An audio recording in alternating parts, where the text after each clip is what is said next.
you ready for another Bible story? I have a good one for you today. Today we're going to be looking at a story about Saul and Samuel, and it's a really fascinating story, as is every story from God's Word. So let me begin. Did you ever lose anything and have to hunt for it? Boy, do I. Every day I lose things. What a time that you would have running upstairs and down, turning pockets inside out and boxes upside down in your effort to find it. And I've done that.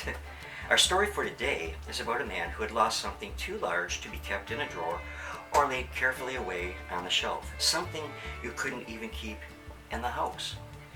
It was a drove of asses. There is some comfort in hunting for something that will stay in the same place until you can find it. But just think of hunting for something that keeps walking away from you the whole time you're looking for it. That was the work Saul and his servant had to do. Go uphill and down, across fertile meadows and rocky plains to hunt for his father's asses. If the animals were thirsty, they would be down by the riverside, more than likely, and they may have hidden themselves in the woods to get away from the noonday heat. Or, what was annoying to think about, the asses may have broken into somebody's wheat field and began eating the grain. What a bill of damages that would make for Saul's father. Saul and his servant must have been away from home for a long time, so long that Saul thought his father would surely forget the asses and begin to be anxious about him, his son. So, let's go home, he said to his servant. No, replied the servant, there is a man in this city who knows everything. Perhaps he can tell us where our asses are. Saul did not like to ask a favor of the man of God, the wise man, without giving him a present. So Saul and his servant had eaten all their food, and they had nothing else to give to the seer. Seers were people who knew a great deal about everything, and especially about God. What should they do? They were far away from home, and the seer right in the city near them. It seemed a shame to turn away without consulting the wise man. Saul's servant must have turned the pockets of his belt inside out, for he found some money and told Saul that he had it in his hand.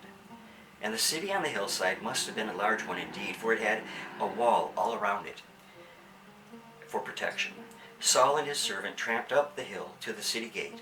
There was a well of sparkling, refreshing water close by it. That sounds good right now.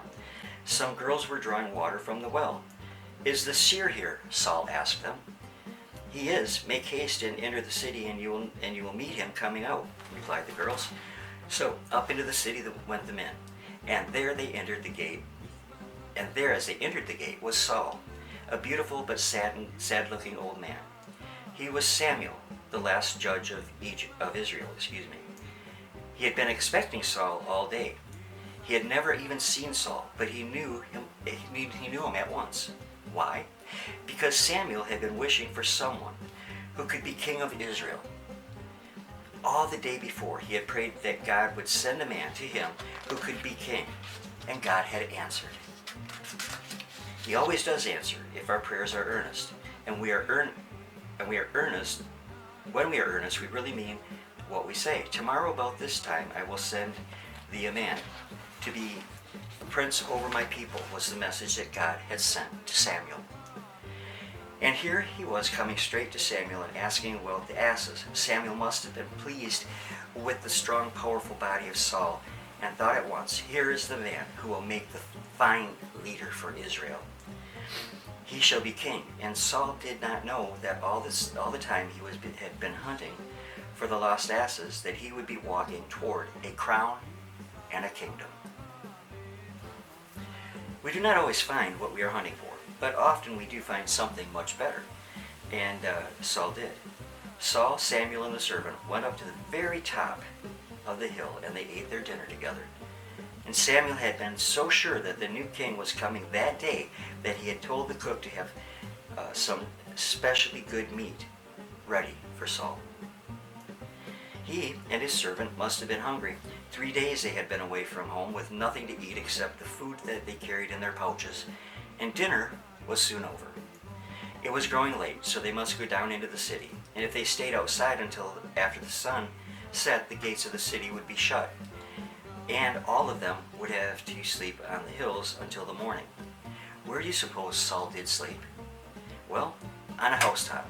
Kind of a strange place, isn't it? Housetops today, if we slept on them, we'd kind of probably just tumble right off and fall and break all the bones in our bodies. But not so for Saul. In that hot country, people liked to lie on the flat housetops after the sun went down, and that was the best place to get a cool night breeze. Morning came, and off went Saul and his servant. Samuel bade them both goodbye, but how he said goodbye is another story. And those lost asses? Well, you do want to know if Saul found them, right? Well, yes. Samuel had said to Saul when he met him, "As for thine asses, they were lost. Set not thy mind on them, for they are found." And that kind of reminds me that in the New Testament with Christ and the people that he went to, we were the lost sheep, and we had been found. So, pretty awesome story. The next story we're going to look at, the next time we get together, is called Israel's First King. And who do you think that was? Saul, of course. And so we will get back together hopefully again soon. I love each and every one of you very much. God bless you. And God willing, I'll see you.